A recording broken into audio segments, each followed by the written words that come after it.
We are in for a treat because we have two keynote speakers today, and I know it's a really packed room. So again, we didn't expect to have so many attendees today, so we are trying to get everyone filled up. So thank you again for being here. We are going to kick off our first keynote speaker today. I have Marty D'Amico. Is that right? He is a supervisory special agent with the FBI. And Martin started his career as an intelligence analyst with the FBI, working as a directorate of intelligence before becoming a member of the high-value detainee integration group. Sorry, I haven't had enough caffeine this morning. Focusing on interviews of high-value terrorists throughout the world. Graduated from the FBI Academy and was assigned as a special agent at the South Bank of the Indianapolis division, working all violations but focusing on counterterrorism matters. During his time assigned at South Bend, his first prosecution was of a U.S. citizen and female ISIS supporter of Syria, leading charges of material support when he was promoted to the SAA of the FBI's counterterrorism division. I could go on and on and on because he has a very, very long bio that you all have. Today he's going to be speaking on emerging Chinese cyber threat and prevention.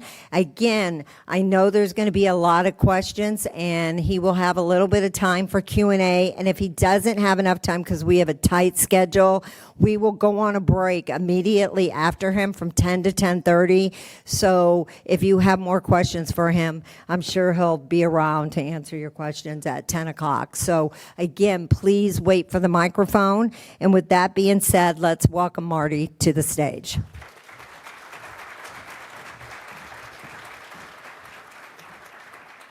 Thank you. You guys hear me? Excellent, great. Thanks for the introduction. Like she said, my name is Marty D'Amico. I'm a supervisory special agent with the FBI. Here in Detroit, we have two cyber squads, one that focuses on criminal threats, and then my squad, which focuses on national security threats.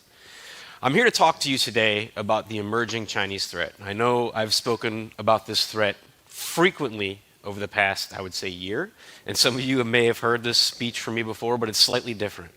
But in the essence of time, I want to give you all a chance for questions and answers, so I'm going to get through the slide deck, and then I'm going to show you guys some of the things the FBI is doing now. But we'll kick it off right away. So, if I'm being honest, I'm quite scared. And the reason I'm scared is because we, as a country, are not prepared. We are not prepared for what China and other adversaries have planned for us. So, China has taken significant steps to lead in this arena. And today I want to talk about a few different ways they've done that.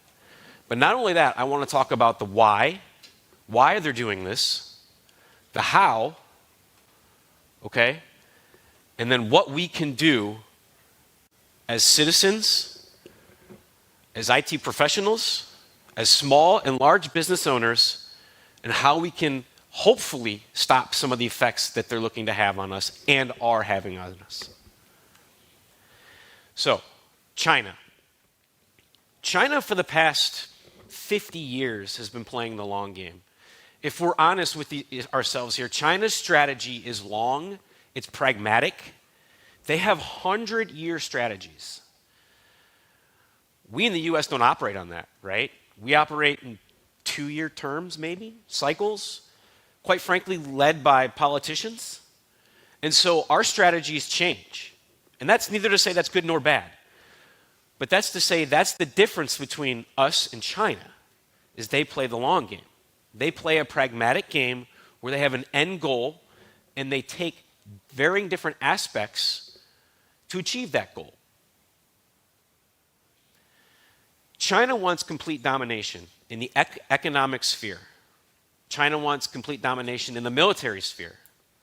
And they're going to do whatever they can to get a tactical advantage above Western society. PRCs, as we called, PRC is China. I'll refer to it back and forth, so excuse me if I confuse anyone here. Has a Chinese modernization, and by 2049, and this is part of their 100-year plan, they want to reincorporate Taiwan into China. And that's part of this long game. They pursue not only political, social, and economic strain, but they do this in varying different ways. And we'll talk about that a little bit here. But what they really want to do and how it affects all of us in this room is, as business owners, as IT professionals, and as citizens, they look to affect us economically. They look to take our supply chains, our ideas, our intellectual property, and our ability to operate freely, and they incorporate that into theirs. And they've done that repeatedly, and they'll continue to do that. They want to create their own supply chain of those ideas. Okay. There's a couple points here up here that you can take a look at. And it's really their military and civil fusion that we're talking about here. This process is significant because not only does China have the ability of using their vast resources of personnel, they outnumber us. I don't even remember the numbers offhand, but it's, billions and billions of people, right? There's an excellent picture that I look at sometimes. It's classified, but I'll describe what I see. Let's just put it that way. Right now in the Detroit field office, I have a team of 6 special agents, a couple computer scientists, some intelligence analysts, all working on the China threat right now. Some of our computer intrusion cases. I've seen a surveillance video and a footage of the Chinese military, and it is rows and rows and rows and rows of people sitting behind desks in military uniforms, chomping away at the bit on the United States. So that's the scale that we're talking about. And part of that is that military-civil fusion, okay? That's the military side of it. Where the civil fusion gets involved is they have the unique ability as a communist nation to control their civilian population through means of extortion, through means of forced labor, and through means of collaboration, which I'll talk to a little bit as well. But that military-civil fusion prepares them in varying different ways on the cyber threat, okay? What they do is they look to command, control, communicate, and grab network devices. All of those things that we talk about, okay? And they look to incorporate those into larger advances in big data and AI. They are hoovering information, and they're using it to their ability.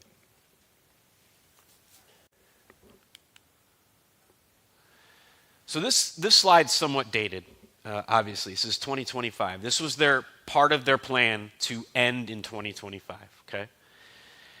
All of the core components, information technology, aerospace equipment, electric power equipment, biomedicine, energy efficient and new energy automobiles. This is what they've taken control of. They lead advances in all of those things. Look how they dominate the EV space. Do you think that was by an accident? It wasn't, right? That was part of their plan. They've had this plan for over 15 years, and they executed on all of these things. And they're continually doing that. This strategy combines not only the offensive tactics that they have employed, economic espionage, cyber threats, getting on your networks, living off the land, those types of things that I'm going to bring up here shortly. That's how they're doing these things. But they use a defensive strategy too. Okay. What they use is defensive and offensive ways to acquire this technology. They're leveraging their strategic defenses as a deterrence to us, how we try and act on them. The U.S. government isn't sitting idly by, and our partners aren't either. We are constantly trying to do the same things to them. However, they're using their defense and our offense against us. These are their 5-year plans of some of the powerhouse industries they look to take over. Okay? And take a look at that list. This was Chinese 13th five-year plan. Okay? I would argue they've achieved a lot of these goals. Their advances in artificial intelligence are significant and concerning. And one of the big reasons why is because China has prolifically acted to surveil us, to grab our data. Everything that's on the internet, they constantly scrape, the open internet. And they don't care that it's just generic information from a US citizen. They don't care. They want the data, right? They want any data they can get their hands on. Now with their AI, they can use that data. They can sift through that data. They can target corporations. They can target civilians. They can target what they're after. AI has enabled them to use that data. In the past, they were overwhelmed. We could all collect data. We can all have reams and files on everybody, but we can't use it unless we can organize it. AI is enabling them to do that, and that's where we're really concerned, okay? Why are they doing this? 2027. 2027. Taiwan. They want to retake Taiwan. And how are they going to do that?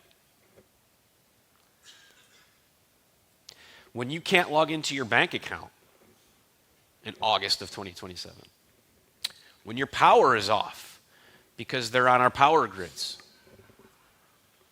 or when your water supply is disrupted, or there's another pipeline issue because they're on those networks. Do you care what China's doing if you can't get in your bank account or the lights are off? God forbid my kids don't have Wi-Fi. It's a problem.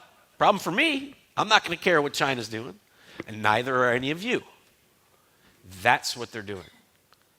They're here to distract us from their strategic goals. And they're kicking our butts.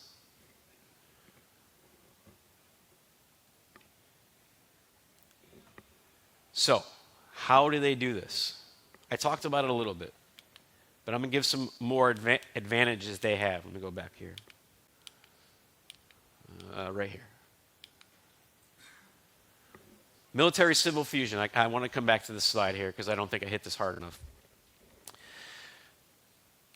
In this fusion, how they're able to operate, we in America have strict laws on privacy and data retention where they don't. We have capabilities that we could probably employ with some very smart people here, right? Cyber capabilities. I'm sure some of you guys can go offensive. I'm not going to say that you do in your time. I hope not, okay? But we try and put those people in jail, right? Because they're violating our laws. They're doing things that are unethical. China doesn't have that problem. Russians do the same thing. In the past, China would say, all right, you guys are on networks and you're doing things to disrupt. Please knock it off. That's not the case anymore. Now they're saying, don't knock it off. I need you to help us. You can moonlight and do all the criminal activity you want, by all means. But during the day, come help us. Help us get on these networks. Help us to exploit some of these companies. That's what they're doing. They're combining contractors who know what they can do. Just checking my watch, make sure I have enough time here. Contractors who know what they can do, and they're using it against us. It's a gray area. Okay?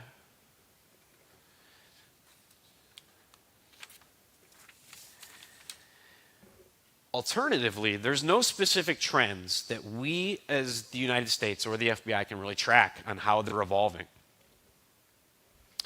They're able to adjust to our defenses. When we publish a known CVE or CrowdStrike or some other firms come out with some of the TTPs that are being used against us, The only significant trend we see from Chinese hackers in the PRC is that they exploit that CVE as soon as it's published. They go hard and they go fast to use it before it's patched. That's what they do. In that same vein, once they've developed the CVE, they are continually changing it and modifying it slightly so they can continue to use it in some form or fashion because they know eventually we're going to find it. We always do. That's the only real trend we see. Their evolution is incredible, and it's very hard to stop. That said, we're getting beat, but we're trying. And I'm going to talk about a couple cases about how the FBI is doing that. Volt Typhoon. I'm sure you guys have heard of Volt Typhoon, right? Okay. Volt Typhoon is one of the more known cases that's out there, right? If you're unaware, let's put it this way. Critical infrastructure. 80% of our critical infrastructure is run by private industry. And so inside of those private networks, the people that we're trying to protect is where they find holes and disruptions. In 2011, we saw this against our oil and natural gas supply, okay? PRC state-sponsored actors used a botnet, and they exploited vulnerabilities to end-of-life small office and home office networks, edge networks devices. These were unpatched devices that were on the edge of networks, and they got inside of those. But they sat there. They didn't do anything. They did reconnaissance. They collected information, they harvested credentials, and they just sat and sat and sat. And I have a feeling they'd still be sitting there if we didn't find out. All in preparation for 2027. Luckily, we were on to them. Okay, this is where I have hope. I said I was scared, but I have hope. We were on to them. Okay? Because of this large botnet, hundreds of privately owned routers, we have techniques and ways of discovering these things, right? And in our investigation, we used our criminal authorities, our Rule 41, which is called it's a search warrant, essentially, and we exploited these vulnerabilities. We found them, and we took this botnet out. We operationalized against them and knocked them out of our systems. Now, that command and control infrastructure was still a learning point for them. They learned how long it took us. So we first saw them on our networks in 2011, okay? We didn't technically act till like 2022. Okay, that's 11 years. So think about that. How much information did they gain in that 11 years, right? And how can they use that against us? Let's talk about their espionage efforts.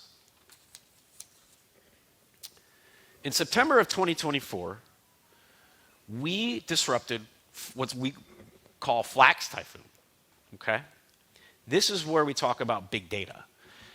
As you can see here from the slide, this is how they did this. Initial access, execution, all the same things that we see from all cyber actors, right? Credential access, and then lateral movement. Like, this is the common scheme I would argue many cyber criminals use, right? They did this on a large scale, and they did it for different reasons. They didn't do it for disruption. They did it for espionage. They did it for collection of data. This theft and espionage, they used many different devices. Cameras, video recorders, storage devices, edge of network. How many of all of us have virtual working spaces, right? Raise a sign of hands, remote work. Yeah, right? That's what they're using, okay? Those edge of network devices. What they did was they surveilled all of this and just collected data. They sucked that data up and spread and moved quickly using different malware. Okay? We disrupted them in a very similar fashion. This time we acted very quickly. within a year, we had taken down this flax typhoon, as we refer to. Kicked them off the networks, found the actors, got them out. But it was small, unpatched devices. And that's what I want to hit on. Those unpatched devices and security devices that we need to do, that we need to maintain, and we need to update. All right. So, the how, the why. Let me see here. Come on. Nope, that's at the end. Sorry, guys. So, how can we prepare ourselves? What can we do to prepare? These are some, I wouldn't say my ideas, but these are just some ideas that I think we can actively, all of us can actively do, is just being aware of our surroundings, okay? There's some great resources, redundant supply chains, coordination with ISACs, those types of things. Test controls on vendors, remote access, those things, common things. But I also want to talk to you about something that the FBI is now starting to push out. Winter Shield. Has anyone heard that term yet? Good. That's excellent. Okay. So what Winter Shield is, 10 key cyber defenses that we're pushing out. And this goes for all cyber actors, not just China, not just Russia, not just the nation state actors. But these are some of the things that we're pushing out as the FBI. And there are a lot of things that you already do as cybersecurity professionals. These aren't unknown, these aren't brand new, but these are just defenses that help.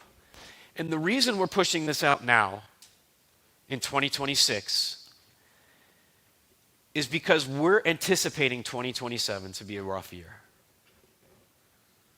And we're pushing this out to the general public because small businesses are the ones who are really vulnerable.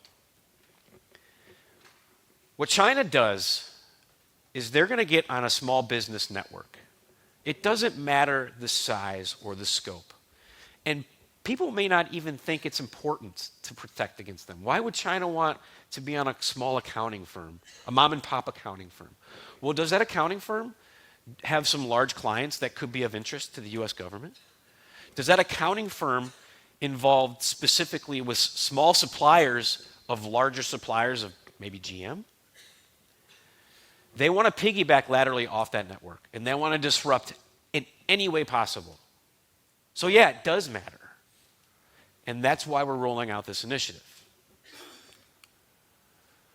So, questions and discussion. I got through those slides very quickly, because a lot of times there's a good amount of question and discussion. So I'll open up to the floor for you all to ask anything about China or anything else to the FBI. Yes. Yep.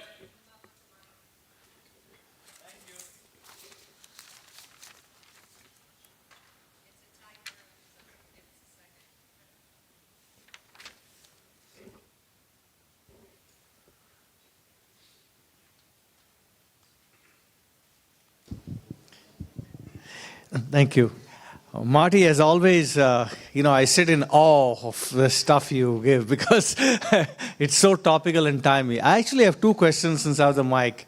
The first is, of course, you talked about these edge networks and all this. We know that.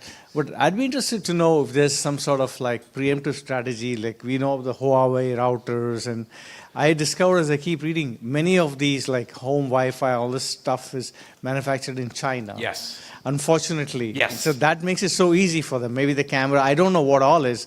Question one is there some value in your mind of having a preemptive strike saying, ban all those things, because those can be made locally, arguably, or from India, or from wherever. Why China?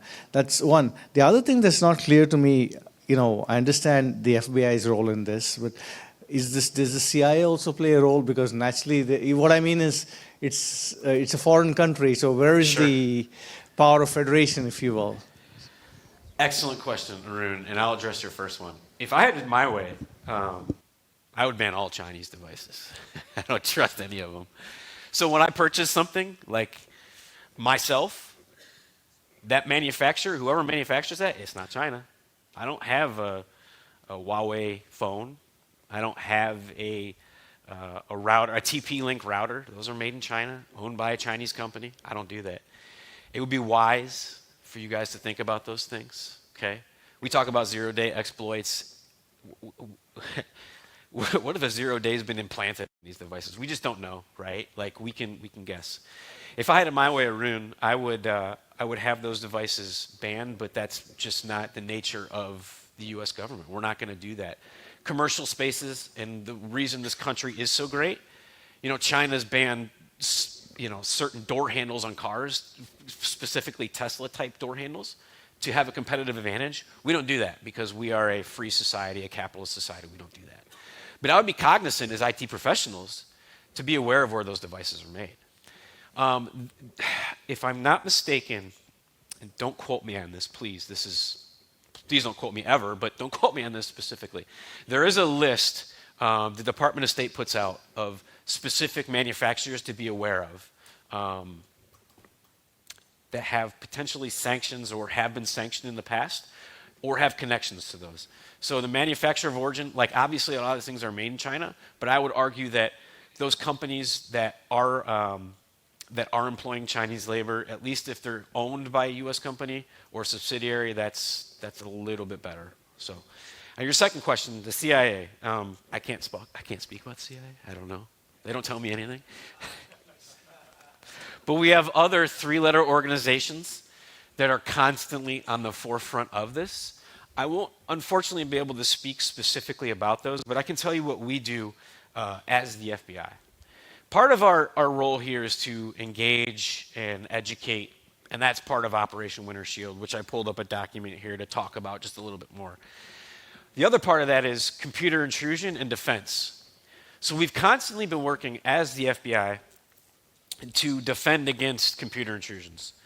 There are campaigns that are constantly going on in the background that we are working on. Like I mentioned specifically, I have a team of 6 agents and computer scientists. I have a team of 14 people working for me as a squad, constantly on China. And it's a small team, but these small teams are all throughout the United States, right? We have 56 field offices in the FBI.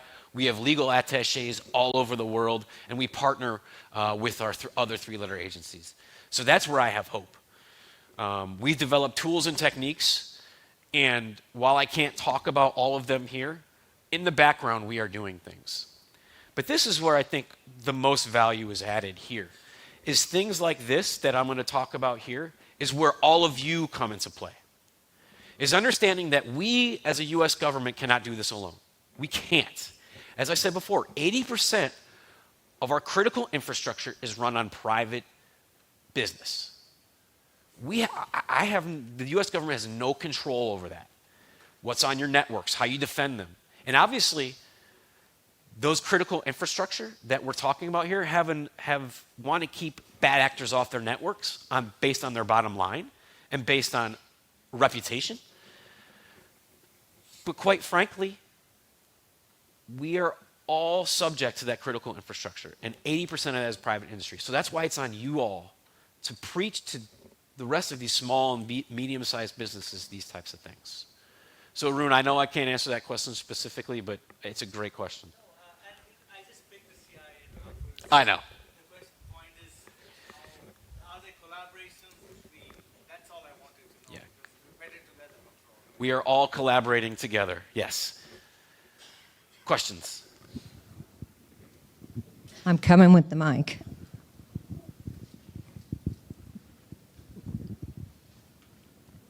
What are your thoughts on TAA compliant and NDAA compliant devices for use within organizations? I used to work for a defense contractor, and as things developed, we started standardizing on TAA compliant devices because of the China threat. Yes. What about for non-defense contractors and everybody else? There's a cost to that, right? Like, there's a significant cost. I can't advise companies what to do. Let's say it. I would use those devices. Like that just makes sense to me. Using devices that are compliant is going to be more helpful than not. I would say one of the biggest things that we see from our side of this, and this is one avenue I want to highlight, is end-of-life technology. TA devices are typically updated, right? They have the software patches that are enabled. So those types of things are great. What we've seen as a trend, specifically with China, is those edge of network devices, or even devices that aren't on the edge of network, that aren't retired after end of life, whether that be for cost, whether that be for unknown that the vendor no longer supports it, is rolling out software patches. This is something we're really hitting on, is because that's where we've seen a lot of the vulnerabilities, is tracking and retiring those end-of-life devices. Look, I get it. We all have a bottom line to make, right? Like I budget. I don't have to budget for the U.S. government because we don't really care, right? We just spend money. We just print more. But for my own family, I budget, and if I know that I have a piece of equipment that's operating like my TV, right? It's great, like awesome. I love it. But if it's supported or it's exposed to the network, and all of a sudden I know it's not being patched, like I might replace that. But I know there's a cost to it too, right? So you have to think about the same things for your corporations and your businesses and your clients. So advising them of those things. That's one thing I will hit on. So thank you for asking me that. Any more questions? I'm coming with the mic. I'm right over here. There's been a lot more talk about the U.S. engaging in offensive cyber operations. Sure. And moving to use the private sector, kind of similar to what China's doing. How close is that to being reality and actually giving out contracts in that regard? I don't know. And the reason I don't know is because as the FBI, we are mainly involved on the back end and law enforcement side of that. So if I were to presume, and I mean we're all smart people here, right? I would presume there are other three-letter agencies that are likely doing that. They probably don't. They don't really tell us unless we need to be involved. But I could foresee that, right? And here's the thing though, and this is what's interesting about that, is that China is not going to operate within the bounds of the law. I like to think that at least the folks that we're employing are. So those are just a significant advantage they have. We're fighting with one arm behind the back regardless of what we do. But that's a good question, yes.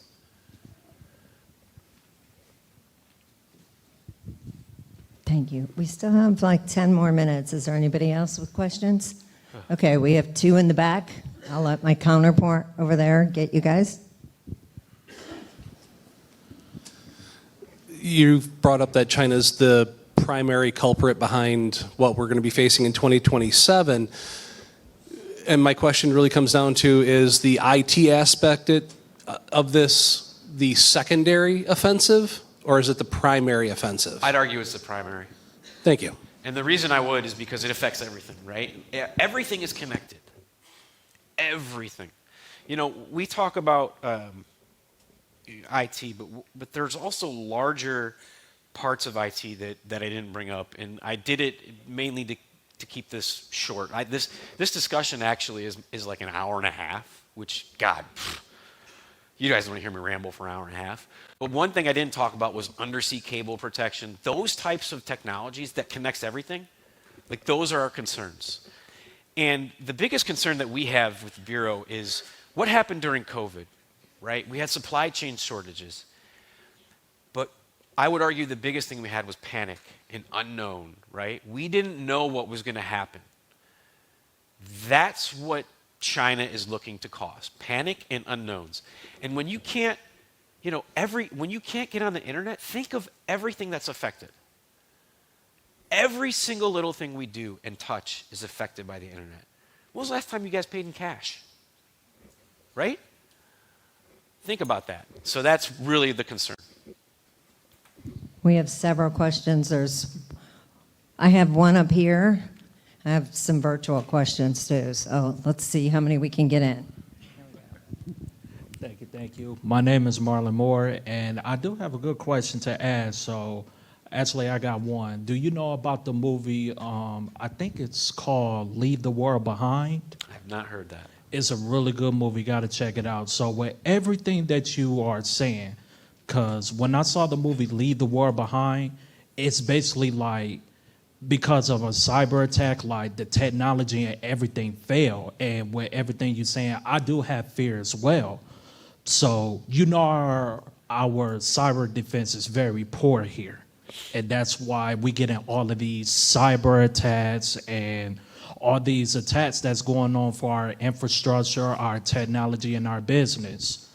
So what I'm asking is, what do you think the solution is to this on how to stop this? Is this like, should we put more funding into cybersecurity defense? Yeah. Or Yeah, that's a What do you policy think? question, right? I can't really answer a policy question. But what I will say is, you know, we all have a part in this. And that's really the bottom line, okay? We can't, the U.S. government can't do that. If I had my ways, yeah, obviously we would invest more into cyber defense. And it's not to say that we're not as a government,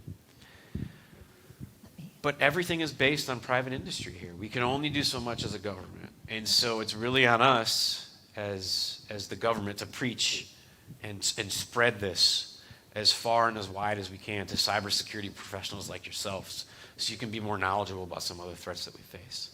It's a good question. Thank you. I have 2 questions from our virtual audience. Sure. So let's not forget about them. Ken Ho said, is that why the U.S. is trying to ban Chinese products like DJI drones and TP-Link network products? You know, yeah. I mean, let's be frank. TP-Link and some of the other companies that, you know, we suspect have ties to the PRC and cyber activity as well as the military infrastructure, yeah.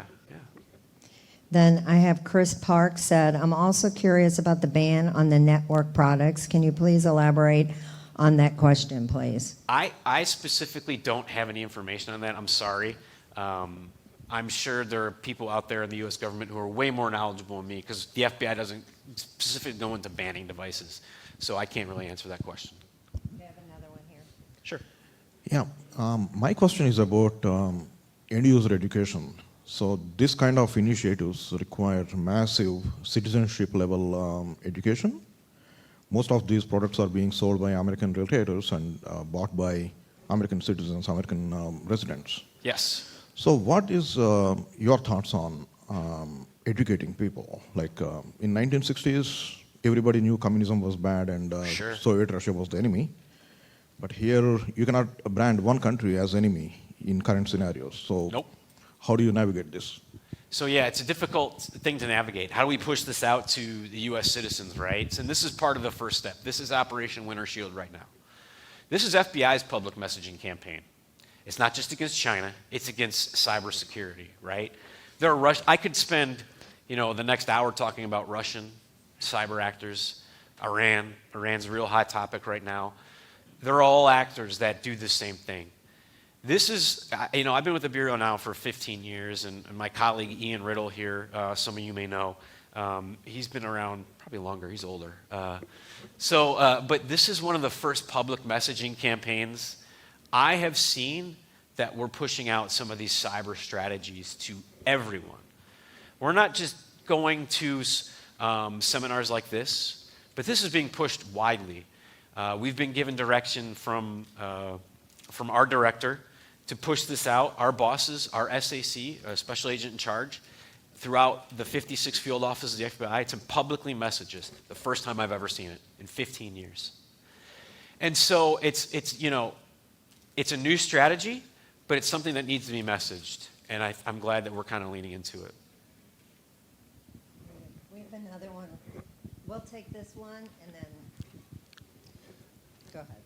Hi, yes. I was just wanting to know if, with this information being set out, are we going to be seeing an increase in funding for STEM then, or a push from the FBI side to help educate? Because just like the 100 years, we have to, on our end, educate as well. So outside of Winter Shield, what else can we expect Yeah. from the government? That's a great question. Like not being a policy wonk, I can't answer it. I can only answer to what our organization is doing. I would hope. From an FBI perspective, what we do on STEM is that's one of our serious, significant hiring initiatives right now is STEM. Like if you say STEM and you're a computer scientist or you have a background in mathematics, come work for us, please. We need you badly. So if you want to submit an application, I can get you a name and a number, and we'd love to have you. But that's where our push is from the FBI. But as a government whole approach, I can't answer that question, unfortunately. Marty, I have another, before I give it to Arun up there, I have another virtual question. We still have 7 minutes, so I'm glad you left so much time for Q&A. Absolutely. Gerald Batan, he said, is the FBI working with cyber units from U.S. allies on cyber defiance? Yeah, I mean, I won't It talk might be defense. I think he spelled it wrong. defense. Yeah, I would assume so. Yeah, we work with all of our partners, right? This isn't, I spoke specifically about the United States because obviously that's where we are, right? But this isn't just a U.S. problem. This is a Western world problem. The rest of the West is concerned about China's reunification with Taiwan. That's a significant concern. We talk about incursions into sovereign land. That becomes an issue for a lot of Western countries. So those are obviously issues we work collaboratively with other partners. Go ahead, Arun. Marty, fantastic again. So I've been making some notes because every time I listen to you, I take notes. Great. So, not a lot, but it's of course my usual joke. But some of the things I'm going to say, what I got from your talk, you may have already said, but I came up with like 5-step program of my opinion. Yeah. I like to see if they resonate to you. First is, of course, hardening critical infrastructure. Yes. The second is AI-powered defenses, using Yes. AI to fight back. Excellent. The third one is actually a kind of a two-parter. I'm trying to read my own handwriting. One is the public-private partnerships. I think you touched upon that, one side of the coin. The other side of the coin, I'm interested in international coalition building, like the Five Eyes program. Yes. I don't know what it's called, but Yes. step number 4, I would say, is proactive deterrence and defend forward strategy, which I think you touched upon to some extent. And the last one is strengthening supply chains and making sure, just like with GDPR privacy, somebody finds something within 48 hours or something, report it. That's 5. Interested in your thoughts. So we are doing a lot of those things as we speak. But I would argue the 2 things that you hit on that really kind of hit with me is number 2, AI. Look, they're employing AI, so are we, right? Well, our defenses have only been strengthened because of AI. I've seen a radical change this past year in how the U.S. government is using AI. And I'm sure you all have, right? AI is everywhere. While it helps enable our actors to be better, it helps us in defense. Okay? So we are using it, but that's a significant strategy. And then your last point, could you repeat that number 5 for me? Yeah, strengthening supply chains. Strengthening supply chains. Huge. Strengthening supply chains. Not being dependent on China, okay? Not being dependent on supply chains. What happened during COVID, right? China is doing that right now. They're dependent on their own supply chain. And they've done that through espionage, through cyber activity. They've done that, right? They are dependent upon themselves. Now, let's be frank. They also have significant interests in the communist system, so they can do that more easily than us. They're given incentives to, make EVs at $25,000 that are, likely very good. But being dependent upon our own supply chains and not relying on them is significant. Interruptions in supply chain, that's a significant concern of the U.S. government. So if you can build reliability, and get rid of vulnerabilities in your supply chain, that's huge. We have one last question right here. Sorry if anybody else has questions, but we are almost out Sure. of time. I know today you were focused on China, but you also mentioned Russia, Iran, and other places. Yes. Do you see states, nation states, creating coalitions on cyber attacks? Right? Are they working together against the U.S. or against other countries? It's tough to say, without getting into a classified discussion. Just like we partner with other people, I'm sure there's partners out there too, right? If we talk specifically about Russia, what they do really well is they use their own citizens and their cyber criminals. They use them as their own government contractors. We see that, quite frankly. That's a trend that we saw move from Russia to China, and they've done that. But other nations working together, I can see that, yeah. And I think we are out of time. Marty will be here. We're about to go on break. But everyone, what about a great round of applause for having Marty here today? If I could, one last thing.